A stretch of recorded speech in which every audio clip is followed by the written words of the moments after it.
우리 시간 같이 11절과 12절 말씀을 함께 읽겠습니다. 모세가 장성한 후에 한 번은 자기 형제들에게 나가서 그들이 고되게 노동하는 것을 보더니 어떤 애굽 사람이 한 히브리 사람 곧 자기 형제를 치는 것을 본지라. 좌우를 살펴 사람이 없음을 보고 그 애굽 사람을 쳐 죽여 모래 속에 감추니라. 아멘. 네. 속이 시원하죠. 그죠? 그 에집트 왕궁의 로얄 아카데미에서 얼마나 모세가 이 무예를 잘 닦았는지 아시겠죠? 칼로 찔렀다고도 하지 않아요. 쳐서 죽인 거예요. 예, 여러분들 UFC 선수들이나 복싱 선수들하고 싸우려고 하지 마십시오. 한 방 이렇게 잘못 맞으면 큰일 납니다. 예, 큰일 납니다. 근데 이 모세가 얼마나 울분이 폭발을 했냐면요. 얼마나 그랬냐면 이 자기 형제가 너무 부당하게 억울하게 당하니까 가서 그냥 딱 살펴보고 아무도 없다 싶으니까 가서 그냥 탁 하고 쳤는데 억하고 죽어버린 거예요. 네. 그래서 고이 장사를 지내준 겁니다. 이집트 왕자 아닙니까? 공주의 아들이잖아요. 뭐 그 정도 하나 죽이는 건 누가 뭐라 그러겠어요. 아이거 그냥 한 방에 그냥 먹여서 그냥 보내버린 것입니다. 근데 문제는 어디에 있는 거죠? 모세가 현실을 이겼다는 것입니다. 현실을 이겼어요. 네. 현실적으로 그는 지금 그 억울하게 당하고 있는 동족의 아픔을 분풀이 해줬습니다. 감정적인 카타르시스가 있어요. 시원해요. 네. 정의감도 충족이 됐어요. 애족하는 것도 나타났습니다. 뭐 이 정도면 된 거 아닙니까? 그런데 문제는 어디에 있습니까? 이 승리가 비참한 망명길을 재촉하는 단초가 됐다고 하는 거죠. 자충수였습니다. 그죠? 현실은 이겼지만 그러나 그는 지혜롭지 못했어요. 그죠? 전술적으로는 그는 잘한 겁니다. 승리한 겁니다. 그러나 전략적으로는 진 거예요. 작은 한 부분에서는 이겼는데 전체적으로 보면 진 거예요. 예수님은 그 반대셨습니다. 예수님은 전술적으로는 너도 못 구하면서 어떻게 남을 구하겠다고 그러냐. 그러시면서 전술적으로 패배를 당하신 것처럼 보였어요. 그러나 전략적으로는 거시적인 관점에서는 예수님은 승리하신 거예요. 모세는 이거를 놓치고 있었죠. 지금 이 사람 때려잡아버리면 그러면 여러 가지 효과가 있을 거라고 생각했어요. 일단은 자기의 위상이 높아질 것을 생각했습니다. 자기가 지금 다스리는 자와 재판관으로 사람들 앞에 드디어 자기의 명함을 내밀 수 있게 됐다고 하는 것. 이거를 생각을 했을 것입니다. 이제는 내가 우리 동족들에 대해서 나도 내 목소리를 높여야 되겠다. 나도 내 지분을 찾아야 되겠다. 나도 이들에 대해서 뭔가 정말 꼭 필요한 일들을 해서 우리 백성들을 자유롭게 해줘야 되겠다. 이런 마음들이 그 마음속에 있었는지 몰라요. 아무튼 이런 고결하고 아름다운 마음씨를 가지고 있음에도 불구하고 그의 이 사건은 한마디로 얘기하면 말 그대로 패착이었습니다. 그는 현재로는 승리를 했지만 미래로는 그것을 지속할 수 있는 능력이 없었어요.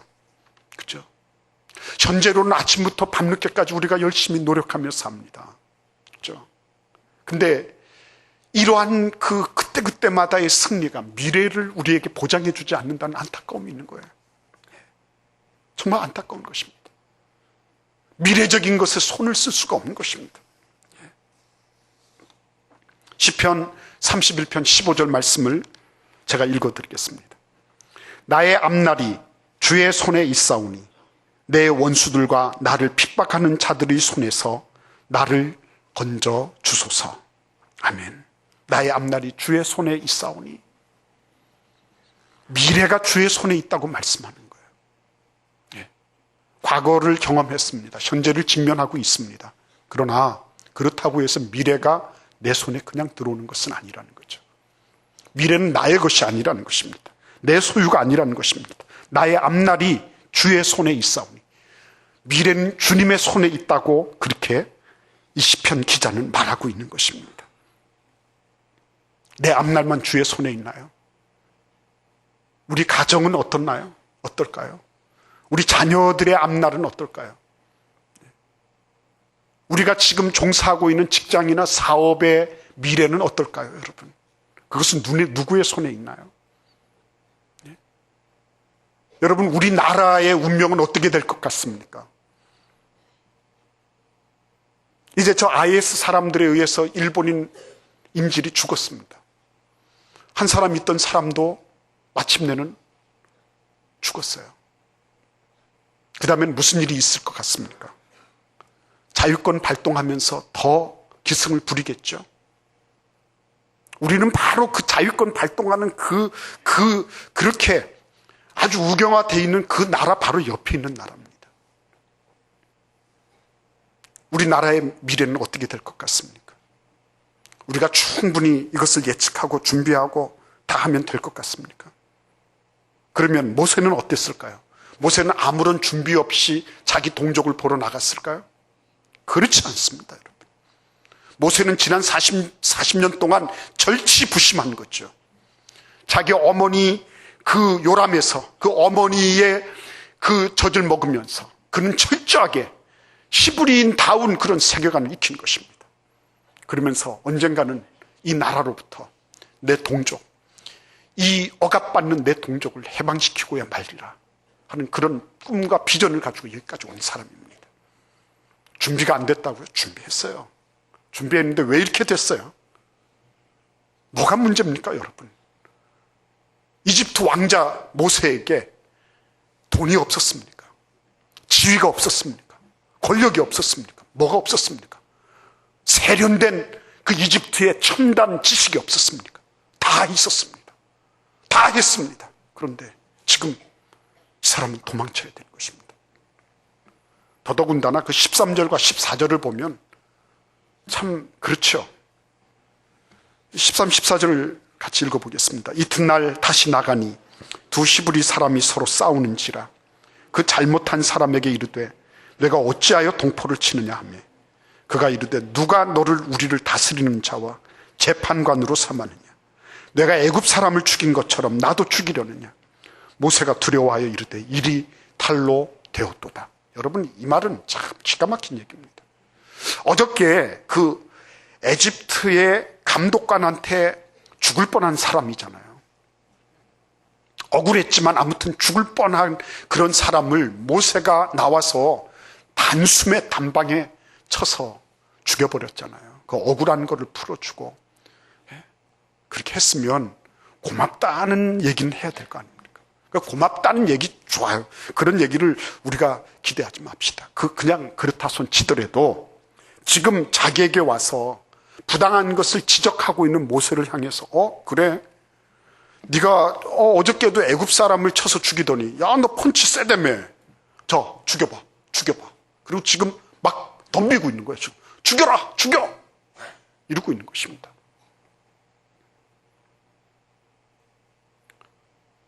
참 세상이 그런 거죠.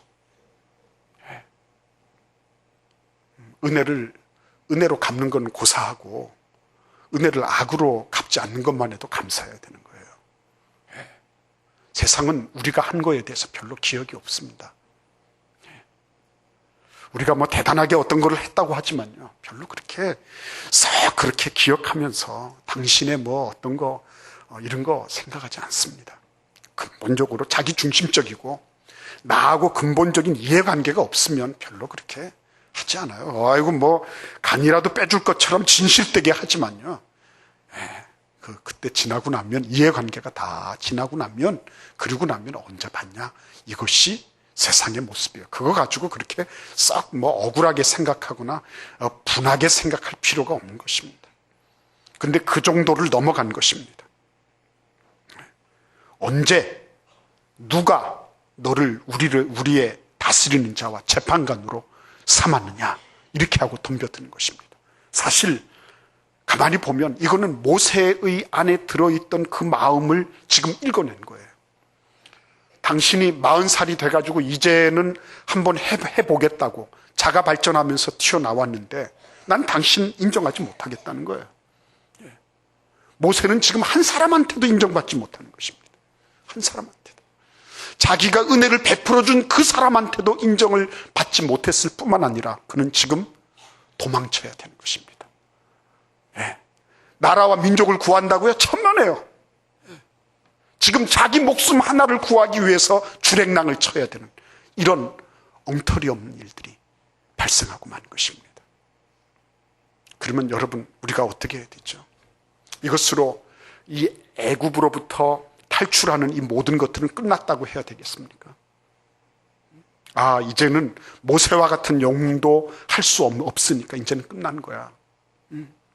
착하고 선하게 산다고 하지만 그냥 그렇게 살다가 우리는 노예로서 태어나서 노예로 살다가 노예로 죽는 거지 뭐. 그럼 이렇게 부추하고 고기하고 매일마다 배고받아가지고 그렇게 해서 먹다가 그러다가 때가 되면 죽는 거지 뭐. 우리는 노예일 뿐이야. 시부리 노예의 노래나 부르면서 그렇게 사는 거지. 정말 그렇습니까? 오늘 우리 같이 23절 말씀을 읽어보겠습니다. 여러 해 후에 애굽 왕은 죽었고 이스라엘 자손은 고된 노동으로 말미암아 탄식하며 부르짖으니 그 고된 노동으로 말미암아 부르짖는 소리가 하나님께 상달된지라. 아멘. 우리는 여기에서 엄청난 반전을 보는 것이죠. 왜 그렇습니까? 모세는 몰랐죠. 지금 나타나고 있는 현상만 봤죠. 현상을 보니까 저놈 나쁜 놈인데 저거는 때려 죽어 마땅하다고 생각합니다. 현실을 보면서 그걸 때려 부수고 그리고 자기의 입지를 강화시키는 것만이 출애굽을 할 수 있는 그런 유일한 길이라고 생각을 했어요. 그는 지금 나타나고 있는 이런 파도와 이런 해일과 쓰나미와 지진 같은 것들이 그 밑에 보이지 않는 엄청난 지각판에 의해서 움직이고 있다는 것을 모르고 있는 거예요. 지금 나타나 보이는 것만 다라고 생각하는 것입니다.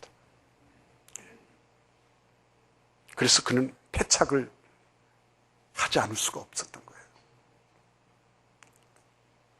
노예의 삶을 살아가는 건 틀림없이 가슴 아픈 일입니다. 그러나 그 밑바닥에 흐르고 있는 거대한 지각판이 있다는 것을 모르고 있는 거죠. 조금 더 공부 좀 잘해서 좋은 대학을 가고 좋은 직장을 얻고 승승장구해서 승진하면 참 행복할 것이다. 그러나 가면 갈수록 예수님 말씀하셨습니다. 수고하고 무거운 짐 진 것이에요. 하부 구조에 있는 사람들은 하부 구조에 있는 사람들대로 힘들고요. 소위 말하면 상부 구조에 있다고 생각하는 사람들은 상부 구조에 있는 사람들대로 수고하고 무거운 짐을 지고 있는 것입니다.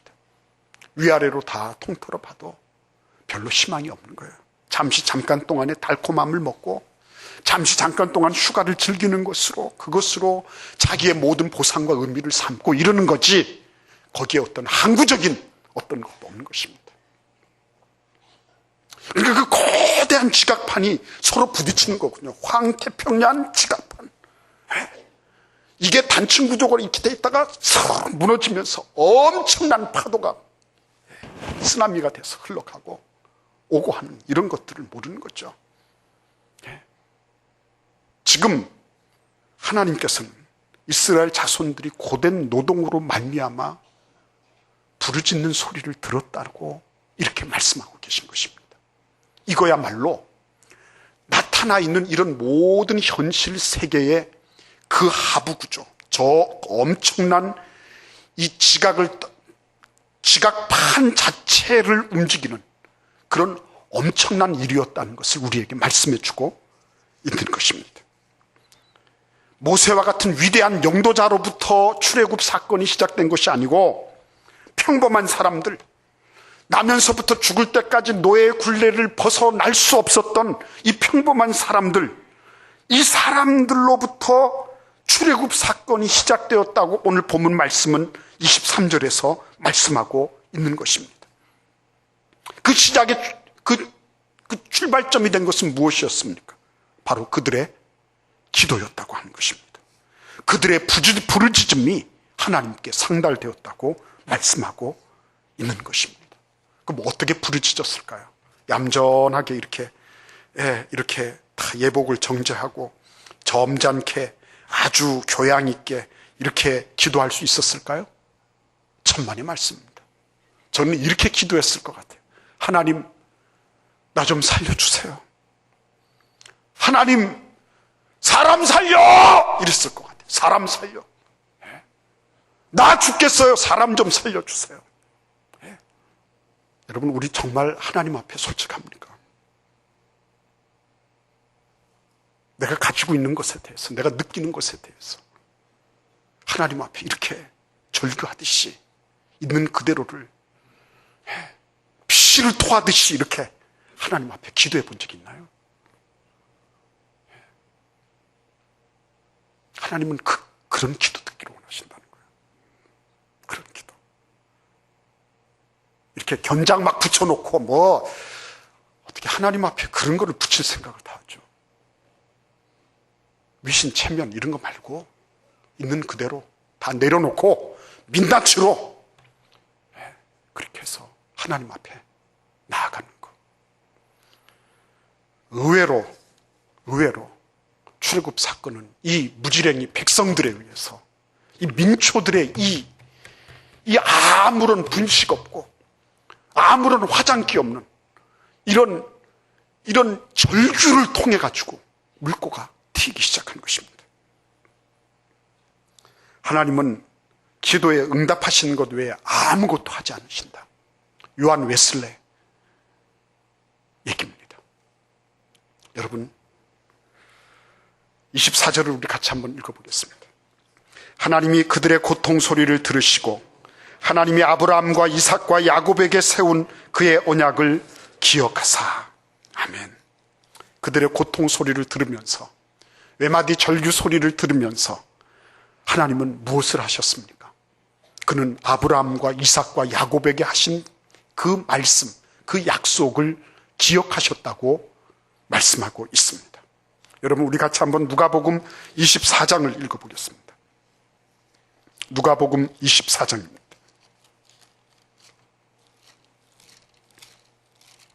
49절을 읽겠습니다. 예수님께서 마지막 장면에서 이렇게 말씀하십니다. 같이 읽겠습니다. 볼지어다 내가 내 아버지께서 약속하신 것을 너에게 보내리니 너희는 위로부터 능력으로 입혀질 때까지 이 성에 머물라 하시니라. 아멘. 내 아버지께서 약속하신 것은 과거의 일이었습니다. 그런데 그것이 성취되는 것을 보내는 것, 그 하나님께서 약속하신 것을 받는 그것은 이 성에 머무르면서 이루어질 일이다 라고 이렇게 말씀하셨습니다. 그래서 그들은 그 성에 머물게 되었습니다. 이제 누가복음 후편을 보시겠습니다. 사도행전 1장 14절도 우리 같이 읽겠습니다. 여자들과 예수의 어머니 마리아와 예수의 아우들과 더불어 마음을 같이하여 오로지 기도에 힘쓰더라. 아멘. 네. 여러분, 여기 이 말씀 보십시오. 하나님의 약속이 있는 것입니다. 우리 모두에게 하나님의 약속이 있는 것입니다. 네. 그런데 그 약속과 그리고 그 약속의 성취 사이에 무엇이 있었습니까? 오늘 여기 보시면 예수님은 위로부터 그 약속을 받을 때까지 너희는 이 성에 머무르라고 말씀하셨습니다. 그래서 이들은 예수님이 그 승천하신 것을 바라보면서 그대로 내려와서 그 다락방에 올라가서 이들이 한 것이 있었습니다. 그것이 무엇이었습니까? 기도하는 것이었습니다. 약속과 성취 사이에 무엇이 있었다고요? 기도가 있었다는 것입니다. 기도가. 모세에게도 약속이 있었어요. 이스라엘 백성들에게도 약속이 있었습니다. 그리고 우리 모두에게도 약속이 있는 것입니다. 그런데 그 약속이 성취되는 것은, 약속이 현실화되는 것은 어떻게 그것이 된다고요? 기도를 통해서 된다는 것입니다. 기도를 통해서. 하나님은 기도를 통해서 기도하는 사람들의 그 기도의 음성을 들으면서 그 약속을 이행하실 준비를 하신다는 거예요. 정말 그렇습니다. 하나님은 기도에 응답하시는 것 외에는 아무것도 하지 않으실 것입니다. 우리가 아무리 제대로 모세와 같이 세련되고 아무리 멋진 그런 이집트의 최첨단 지식을 가지고, 그리고 아주 우아하게, 그러면서도 실력 있게, 실천력 있게 이 모든 것들을 한다 할지라도 기도하는 무지랭이 백성 하나를 감당하지 못할 것입니다. 기도하는 사람, 그 기도하는 사람이 하나님의 약속을 현실화하는 그런 사람이 된다고 말씀하고 계신 것입니다. 하나님의 귀에 기도의 소리가 울려 퍼질 때까지 하나님은 400년이건 4,000년이건 그냥 있을 것이라는 것입니다. 우리의 삶 속에 우리가 아무리 힘듭니다, 어렵습니다, 하나님 어떻게 하고 계신 겁니까? 제발 좀 나를 좀 도와주세요, 이렇게 할다 할지라도 하나님의 귀에 그것이 상달되는, 하나님의 귓전을 뚫고 들어가서 하나님께서 그것을 받아서 그래, 맞다, 내가 너에게 약속한 것, 말씀을 통하여 너에게 약속한 것을 내가 들어줘야 되겠다 하는 것이 있을 때까지는 결코 아무 일도 일어나지 않을 것이라는 것입니다. 지각의 판 구조가 저 밑바닥에서부터 확 바뀌어지는 일은 기도를 통해서만 가능해진다고 말씀하고 계신 것입니다. 그래서 우리 같이 이사야 62장 6절에서 7절 말씀을 함께 읽겠습니다. 예루살렘이여, 내가 너의 성벽 위에 파수꾼을 세우고 그들로 하여금 주야로 계속 잠잠하지 않게 하였느니라. 너희 여호와로 기억하시게 하는 자들아, 너희는 쉬지 말며 또 여호와께서 예루살렘을 세워 세상에서 찬송을 받게 하시기까지 그로 쉬지 못하시게 하라. 아멘. 여러분, 우리의 각 가정에 파수꾼으로 여러분과 저는 부름을 입었어요. 우리 교회의 파수꾼으로 부르심을 입었습니다. 직장과 산업을 지키는 것도 그 파수꾼이 지키는 거예요. 나라의 민족, 그 민족의 운명을 결정짓는 것도 이 파수꾼들이 하는 거예요. 세계 역사의 물꼬를 어느 쪽으로 트느냐 하는 것도 파수꾼이 하는 거예요. 그런데 이 파수꾼이 뭘 하는 겁니까? 주야로 계속 잠잠하지 않게 하였느니라. 이 파수꾼이 하는 일들은 기도하는 거였어요. 잠잠하지 않고 기도하는 거였습니다. 그게 지켜내는 것이고 그게 물꼬를 튼 것이었습니다. 바디메오의 새로운 세대가 열린 것도, 시대가 열린 것도, 오순절의 그 놀라운 성령의 시대가 개막이 된 것도, 출애굽의 그 400년의 그 쇠풀물을 끊고 나올 수 있었던 것도 전부 잠잠하지 않고 기도했기 때문이라고 성경은 말씀하고 계신 것입니다. 그렇다면 왜 우리는 못합니까? 왜 우리는 한번 기도하지 못합니까? 왜 우리는 그냥 그대로 이것을 운명으로 알고 불평불만하고 원망하고 피곤해서 죽겠다 뭐한다 그러면서도 우리는 왜 기도하지 못할까요? 우리 하나님께서 우리의 심령 속에 은혜 주시기를 간절히 원하는 것입니다. 뭐 대단하게 많은 기도에 대한 지식 필요하지 않아요. 뭐 신학적으로 뭐 교리적으로 완벽한 뭘 할 수 있겠어요. 그러나 예수의 이름으로 있는 그대로를 솔직하게 담백하게 주님 앞에 내놓을 때 하나님께서 그거 들으시고 그거 받으시고, 그래 내가 약속대로, 성경의 약속대로 구하면 준다고 한 그 약속대로 내가 주겠다 하시는 놀라운 약속과 확신을, 그리고 경험을 우리가 누리게 하실 것입니다. 그런 은혜를 다 누릴 수 있기를 기원합니다. 기도하겠습니다.